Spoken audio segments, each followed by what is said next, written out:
आजची आपली रेसिपी आहे मिसळपाव. चला तर आपण रेसिपीला सुरुवात करूया. आता कढईमध्ये बघा तेल टाकून घेतले मी. तेलामध्ये आपण जिरे टाकून घेऊया. जिरे तडतडले आता कांदा टाकून घेऊया. ओला होता ना कढीपत्ता.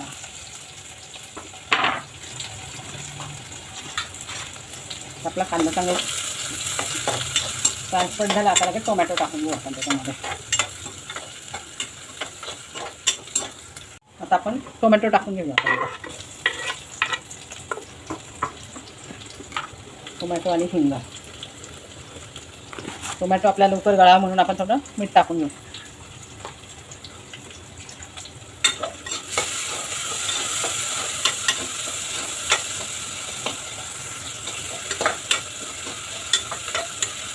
टोमॅटो छान गळाला आपण याच्यामध्ये आता आलं लसूण पेस्ट टाकून घेऊ.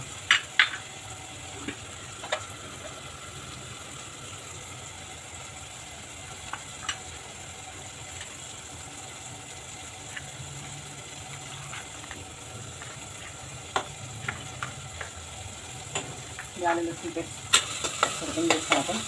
कुठलाही मसाला न वापरता एकदम छान होते ही मिसळ. तुम्ही एकदा करून बघा या पद्धतीने. टेस्ट तर एकदम खूपच छान भन्नाट असते एकदम. आपला सिक्रेट टाकूया आपण. तेव्हा टोमॅटो पण छान आता झाला आपला. आणि लसणाचा पण कच्चापणा गेला आहे. आता त्याच्यामध्ये आपण एक मोठा चमचा बेसन टाकून घेऊ. त्याच्याने छान ग्रेव्ही घट्ट होते. ग्रेव्ही छान घट्टपणा येतो. हा तेलामध्ये आपण परतून घ्यायचं. बेसन पण किती छान भाजलं गेलं आपलं. पुढे करून दाखवते मी तुम्हाला. आता आपण याच्यामध्ये हळद टाकून घेऊ. गरम मसाला तिखट टाकून घेऊ आपण. आणि थोडं काश्मीरी तिखट कलरसाठी. थोडं मीठ पण लागेल. आता आता उसळ टाकून परतून घेऊ आपण त्याच्यामध्ये. आता उसळ परतून घेऊ आपण.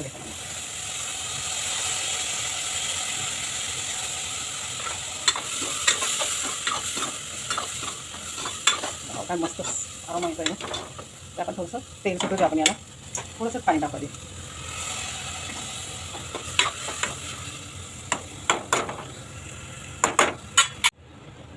बघा किती छान तेल सुटलं आपल्या भाजीला. त्याच्यात धणेपूड राहिली ते टाकायची. धणेपूड टाकून घेते एक चमचा.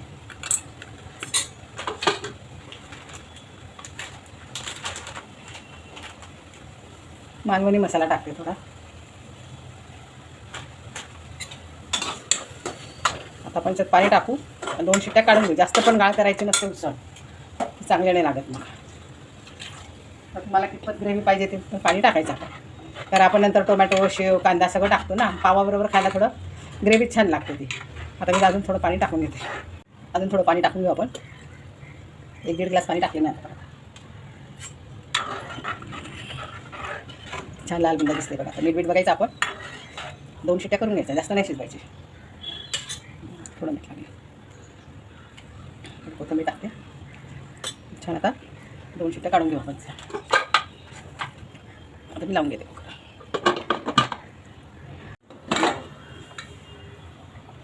बघा किती छान कलर आला आपल्या भाजीला.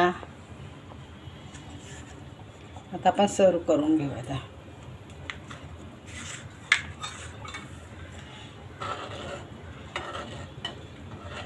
मस्त सुवास येतोय. आता आपण सर्व करून घेऊ. चला या तुम्ही पण आमच्याबरोबर मिसळपावचा आस्वाद घ्यायला. थँक्यू.